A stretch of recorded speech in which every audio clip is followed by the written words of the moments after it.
شب میلاد زهرای بتول است، شب میلاد زهرای بتول است، ز یمن او دعا امشب قبول است. شب فیض و شب قرآن، شب نور، شب اعطای کوثر بر رسول است. شب اعطای حضرت خیر کثیر، حضرت کوثر، حضرت زهرا سلام الله علیها بر حضرت اشرف الانبیا خیلی خیلی مبارکتون باشه و انشاءالله که فرصت داشته باشید تا پایان این برنامه ما رو همراهی بکنید در این شب سراسر خیر و نور و برکت. یه مژدم خدمتتون بدم که استاد تراشیون قدم به چشم من گذاشتن و انشاءالله میخوایم راجع به همین شب ولادت هم از زبان ایشون بشنویم و استفاده بکنیم. آقا سلام عرض کردم، خیلی خیلی خوش آمدید. سلام علیکم. عید شما مبارک باشه. عید شما مبارک باشه. بسم الله الرحمن الرحیم و الحمدلله رب العالمین. درود میفرستم بر نبی مکرم اسلام و اهل بیت آن پیامبر بزرگوار. عرض ادب و احترام و تبریک و تهنیت این ایام رو هم داریم خدمت یکایک بینندگان خوب برنامه، خصوصا بانوان کشور عزیزمون. امیدواریم که انشالله این ایام براشون خوشیوم باشه. الهی آمین، الهی آمین. به دعای شما انشالله هر چی از خدا میخوان مادران عزیزمون خدا بهشون بده انشالله. مادرام عاقبت به خیری بچه هاشون رو میخوان. بله همینطور. یعنی خیلی برای خودشون به تجربه ثابت شده. البته که ما به عنوان فرزند، ما به عنوان کوچکترین براشون بهترین ها رو میخوایم انشالله. چه خبر؟ الحمدلله همه چی خوبه؟ خدا رو شکر. الحمدلله رب العالمین. اجازه میدین ما خلاصه برنامه قبل رو ببینیم؟ در خدمتیم، بفرمایید. برگردیم خدمت از ماست، بعد انشالله گفتگو شروع کنیم. بسم الله. بله اینا چیزایی بود که یعنی خلاصه اون چیزایی بود که ما هفته گذشته از استاد تراشیون یاد گرفتیم. خیلی پیامک داریم، خیلی اقبال زیاد هست الحمدلله. از آنچه که شما میفرمایید تشکر کردن و گفتن که یعنی قالب پیامک ها مضمونش این هستش که تشکر از آقای حسین زاده بابت اینکه از شما دعوت کردن، تشکر از شما که تشریف آوردین و نکاتی رو میفرمایید که دغدغه مردم هست در مسیر تربیت فرزندشون. خدا خیرتون بده. اجرتون با حضرت زهرا. سلامت باشین. خیلی ممنون. میخواید از حضرت زهرا خورده برامون بگیم؟ ان شاءالله. حتما. قطعا وجود مبارک حضرت صدیقه طاهره زهرای مرضیه یه الگوی جامع برای بشر امروز که دچار بحران و هویت داره میشه. میدونین جناب آقای قوامی عزیز، ما توی برشی از تاریخ داریم زندگی میکنیم به دلیل اینکه هر کسی میخواد افکار خودش رو به مردم انتقال بده. دسترسی هم دارن. این همه حجم رسانه ها، شبکه های اجتماعی، شبکه های مجازی، هر کی میخواد ایده خودش رو بگه، فکر خودش رو بگه، بالاخره خاص خودش رو برای دیگران مطرح بکنه و به اشتراک بذاره.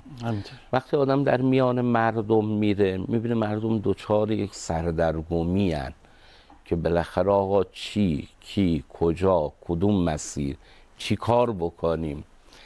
اینجا هاست که معرفی شخصیت‌های جامعی مثل وجود مبارک حضرت زهرای مرضیه سلام الله علیها شاید بیش از هر زمانی داره نمایان میشه ضرورتش که باید این اتفاق حتما رخ بده. ببینیم ویژگی حضرت صدیقه طاهره زهرای مرضیه از دو جنبه ما میتونیم به خوبی مورد بررسی قرار بدیم. اولین نکته اینه که اتصال با آسمان دارن و ما کمتر الگویی رو میتونیم امروز در میان اینهایی که دارن توی این رسانه ها معرفی میکنن این ویژگی رو درش ببینیم. مثلا این شاید یکی فوتبالیست خیلی خوبیه، یکی هنرپیشه خوبیه، یکی خواننده خوبیه، این یک بعد دارن و این بعدش هم معمولاً میبینیم که بخشی از نیازهای انسانها رو چیکار میکنه؟ پوشش میده و متصل به آسمان هم نیستن، لذا نمیتونن اون جامعیت مورد نیاز انسان رو چیکار بکنن؟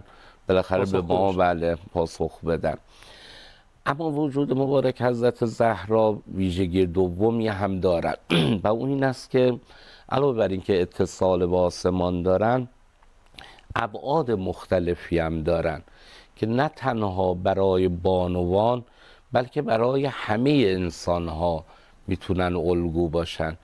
یعنی هم یک الگوی انسانی هستن، هم یک الگوی خاص‌تر برای زنان هستن. که حالا اگر اجازه بفرمایید من در چند جمله، چون ایام متعلق به بانوان محترمم هست، دو بعد از ویژگی‌های این وجود مبارک رو، یا حالا اگر رسیدیم سه بعدش رو که مختص به خانوم‌ها هست معرفی بکنیم. یه بعد دختری ایشان است، یعنی دختر بودن، فرزند بودن.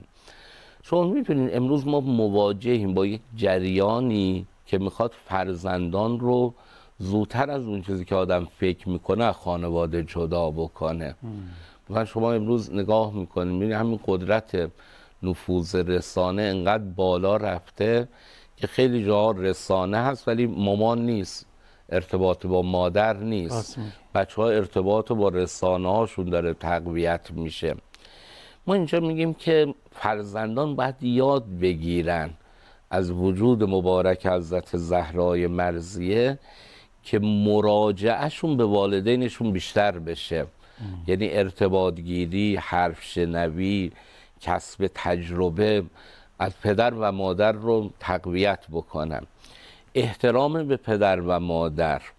ببین ما روایاتی که داریم خیلی عجیبه، یعنی آدم وقتی نگاه آنی و دقیقی از پدر و مادر و خصوصا مادر نمیخواستن دور بشن، چه برسه به اینکه خدای نکرده با او بی احترامی بکنن، بی توجهی بکنن.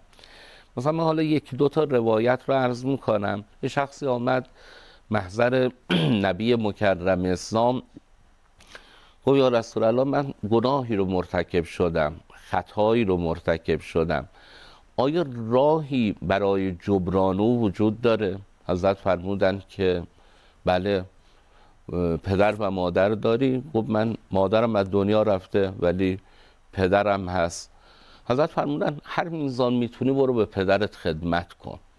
اون رفت، ولی پیامبر به اطرافیانشون گفتن که ای کاش مادر هم داشت، اگر بود کارش خیلی راحت تر میشد. یعنی این جایگاه چه جایگاهیه. یعنی حتی آدم انسانی خطا میکنه میتونه از قبل مادرش و خدمت به پدر و مادر و خصوصا مادر چیکار کنه اون خطا رو جبران بکنه. چون خیلی میپرسن، دیدیم ما توی جامعه فردی یه مسیر خطایی رو میره به دنبال جبرانش که آقا من چیکارش بکنم. میخوام همین خدمت به پدر و مادر. هر میزان میتونی برو به پدر و مادرت خدمت کن. من یه خواهشی هم دارم، چون اینو ما زیاد میشنویم. گاهی اوقات دختران و پسرها وقتی ازدواج میکنن میبینی همسرشون یه جاهای مانع میشه که آقا چقدر مثلا برای بابات وقت میذاری، چقدر برای مادرت وقت میذاری. البته ما نمیخوایم بگیم افراط هم باید کرد، ولی واقعا مانع هم نشیم. یعنی امروز یه عروس خانوم وقتی میبینه شوهرش میره مثلا یه خدمتی رو به پدر و مادرش میکنه باید خوشحالم بشه که با این خدمت به پدر و مادرش داره برکت رو به زندگی او میاره. یعنی حس نکنه که حالا شوهرش رفته یه ساعت وقت گذاشته یه خریدی رو برای مادرش انجام ده، مثلا از حق من زده، از حق بچم زده. نه، قطعا بدانید اون خدایی که این حکمت خدمت به پدر و مادر رو قرار داده برای جبرانش و برگشتش و برکتش به زندگی هم راهش رو خودش باز میکنه. و شک نکنیم برخی چی داریم میدونی آقای قبایی ما واقعا باور نداریم. من چند وقت پیش بود تو یه جمعی از آقایون این رو میگفتم ببینید مثلا ما تو روایت داریم شما وقتی برای خانوادت هزینه میکنی خدا برکت مالت رو زیاد میکنه. خودم حالا من یک توصیه براتون دارم، برین انجام بدید، برین اگر جواب نگرفتید بیاین به من بگین ما این کار رو کردیم جواب نگرفتیم. گفتن چیه؟ گفتم هر وقت گره اقتصادی به زندگیتون خورد، مشکل مالی تو زندگیتون به وجود اومد، بیاین خونه به خانومتون بگین خانم حاضر شو بیا بریم بیرون. برای چی؟ میخوام یه خریدی برم برات انجام بدم. یعنی موقعی که وضعمون خوب نیست جیبمون خالیه، خانم برداریم ببریم خرید. حالا نمیگم بره سرویس حتما طلا بخره، هر چیزی که میشه، ولی در حد آب میوه، ولی در حد روسری برو برای خانم با اخلاص هم بخر و دلشون رو به دست بیار. آره ببین چطور خدا گره مال زندگیت رو باز میکنه. یعنی خدایی که میگه تو برای زن و بچه هزینه بکنی من روزیت رو زیاد میکنم، اینجا مساقشه. ولی گاهی اوقات ما دست به هر کاری میزنیم، التماس به این به اون، از راهش نمیریم. من میخوام میگم راه گشایش بسیاری از مشکلات در زندگی تو خونه خود آدمه. یه موقعی همسر آدمه، یه موقعی پدر و مادر آدمه. بله همینطور. خدمت کردن به اونها، توجه کردن به اونها. خیلی وقتا غافلیم و حواسمون نیست، جاهای دیگه ای دنبالش میگردیم در صورتی که همینجا نزدیک. یعنی موقعی نظر و نیاز برای کارهای دیگه میکنیم ولی نظر کمتر میکنیم که مثلا من یک ماه برم خدمت به پدر و مادرم بکنم، به اصلا همسرم خدمتی بکنم. فرقی نمیکنه چه آقا نسبت به خانم چه خانم نسبت به آقا. پس ببینی حالا این یک روایت بود من عرض کردم. یه روایت دیگه هم عرض بکنم، خیلی این روایت هم زیباست. در روایت داریم که حضرت فرمودند که من قبل بین عینی امه فکان سترا من النار، کسی که بین دو ابروی مادرش را ببوسد، یعنی پیشانی مادر را ببوسد، برای او روز قیامت یک پوششی از آتش دوزخ است. خب شما ببینید، یعنی یه موقع آدم یک بوسه نثار مادرش میکنه، چقدر میتونه برای او آتش جهنم از آدم دور بکنه. لذا این محبت کردنه، توجه کردنه در محیط خانه به پدر و مادر. ما میخوایم بگیم این الگو رو ما بعد امروز از حضرت صدیقه طاهره سلام الله علیها بگیریم که حالا نکته دیگری هم از خدمتتون عرض میکنم. خیلی ممنونم، دست شما درد نکنه. ما یه عرض ادب محضر حضرت زهرا داشته باشیم و برگردیم باز در قالب تصاویر تبریک بگیم به مردم عزیزمون، مادران سرزمینمون. سلام خدا به وجود نازنینی که نور چشم، پاره تن و روح ما بین دو پهلوی پیامبر بود و حضرت سید الانبیا هر وقت مشتاق بهشت میشد او رو میبویید و او رو میبوسید. و البته که جوان فرمودن حضرت زهرا هم دست پدر رو میبوسیدن، پدر هم دست و ایشان رو میبوسیدن و چه بهشتی بوده. و سلام خدا بر وجود نازنین لیلة القدر آفرینش خانم فاطمه زهرا سلام علیها. یا فاطمه ای منشأ خیر و برکات، مهر تو بود قبولی صوم و صلات. فرمود نبی خدا گناهش بخشد هر کس که برای تو فرستد صلوات. اللهم صل علی محمد و آل محمد و عجل فرجهم. آقا در خدمت. بله. حالا قبل از اینکه من ادامه بدم، همین که داشتم بحث محبت رو بیان می‌کردم، یک تصویری رو از شهید بزرگوار سردار رشید اسلام حاج قاسم سلیمانی، اون تصویری که چگونه مادرشون رو در بغل گرفتن و چگونه احترام میگذارن. خب این ثمره یک همچون محیط‌های تربیتی و همچون احترام‌هایی است که به انسان هم خدا عزت میده. من بعضا دیدم به تجربه جناب آقای قوامی جوانهایی که افرادی که به پدر و مادر عزت میدن، عزت میگذارن، احترام میکنن، توجه دارن، چجوری خدا اونا رو بلند میکنه، ارزش بهشون میده. برای همین آدم هر چی رو میخواد، عرض کردم، تو همون خانه و خانواده و دنبالش بگرده. حالا ببینیم ما داریم این خلایی که امروز بشر داره رو داریم میگیم که چرا به این الگوها نیاز داریم. یعنی امروز شما مثلا ببینید یه دختر یه پسر راحت نافرمانی پدر و مادر رو میکنن تحت عنوان چی؟ که شما نمیفهمید، نمیدونم شکاف نسلی به وجود اومده، فاصله نسلی ایجاد شده، ما رو درک نمیکنید.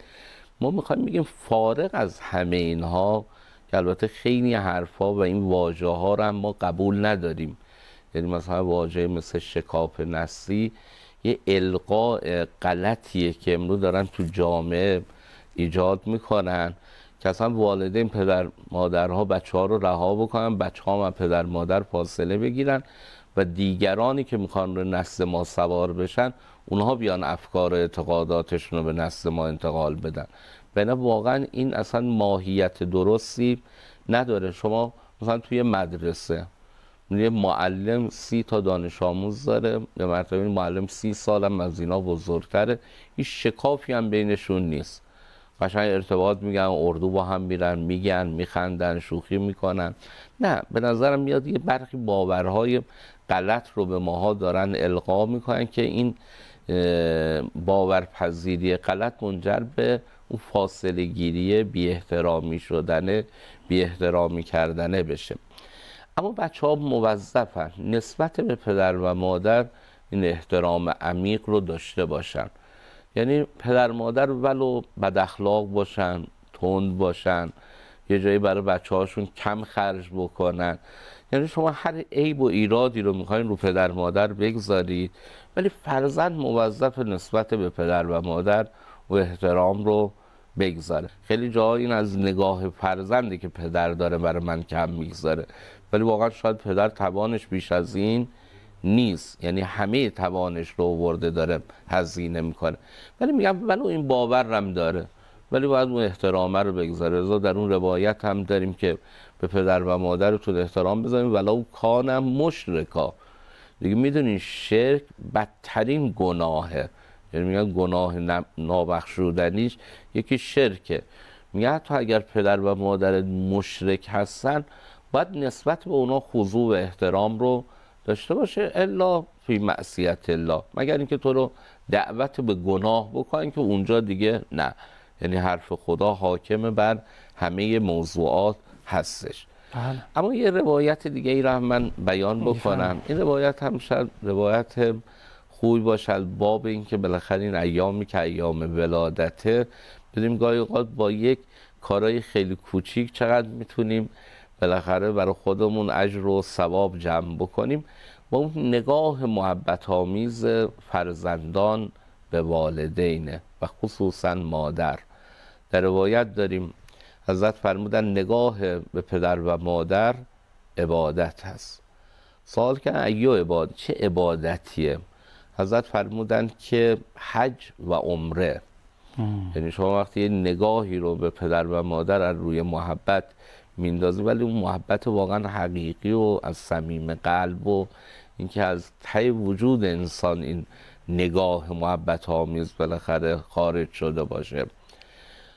در ادامه سوال کردن یا رسول الله، حالا یه موقعی مثلا ممکنه مثل این شب ولادتی ما نشستیم، الان مثلا یه چایی برای پدر مادر آوردیم، یه نگاه محبت آمیز، دوباره نشستیم یه نگاه دیگه، اگر بیشتر بشه چطور؟ حضرت فرمودن 100 بار هم نگاه بکنین، 100 حج و 100 عمره، ثوابش در نامه عمل بالاخره فرزند ثبت و ضبط میشه.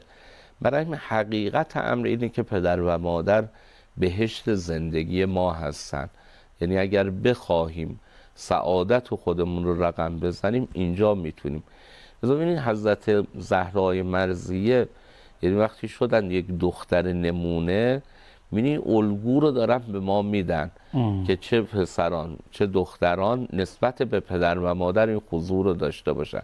حالا همین وجود مبارک رو شما ببینید، مثلا قبل از هجرت نبی مکرم اسلام و حضرت زهرای مرضیه طفلی بودن، خیلی سنشون پایین بود. خب مشرکین به پیامبر جسارت میکردن، بی احترامی میکردن. شاید یکی مهمترین پشت و پناههای پیامبر گرامی اسلام همین دختر خردسال بود که در کنار کعبه می اومد، پدر رو نوازش میکرد، جسارت هایی به پیامبر میکرد، میدید بدن پیامبر رو از اون آلودگی هایی که اونها بالاخره بر سر روی پیامبر، زباله هایی که علیاذ بالله میریختن، پاک میکرد، تمیز میکرد. اینجا بود که زهرای مرضیه میشه پاره تن پیامبر، میشه ام ابیها، میشه مادر پدرش. بله، یعنی به این مقام و منزلت میرسه و فرزندان باید از همین الگو گیری بکنن. یعنی یه جایی باید آرامش برای پدر و مادر باشن. من یه خواهشی که از فرزندان خوبمون داریم، دختران و پسران عزیزمون داریم.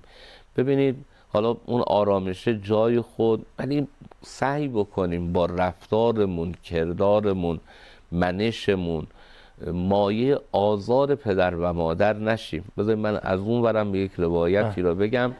در روایت داریم گاهی اوقات فرزندان به راحتی عاق والدین میشن و اینم نه که آقای قوامی فکر کنیم مثلا پدر و مادر مثلا شفاهن بگن مثلا من تو رو عاقت کردم.